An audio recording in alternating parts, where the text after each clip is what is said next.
Maganda ang araw ngayon kaya gagala muna kami sa sigan.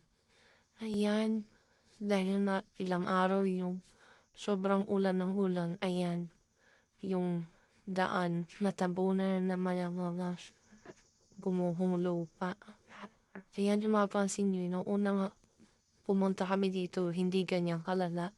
Pero ngayon, nasa kalsada na talaga yung lupa. Ayan, sobrang tabunan na yung kalsada. Sayang lang yung ginawang kalsada. Yan, mapapansin mo, yung kalsada natabunan na talaga tapos ang taas na, puro putik din dyan.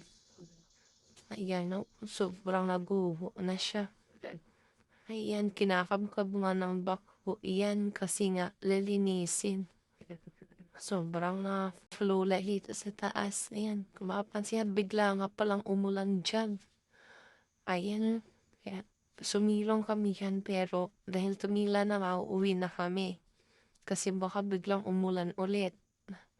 Ayan, uuwi na kami sa bahay kasi sobrang nakakapagod din pumunta doon sa sikat maglakad-lakad. Kasi napakalayo niyan sa bahay. Kaya ayan, uuwi na kami kasi medyo tumila ng ulan. Ayan, mapapansin mo.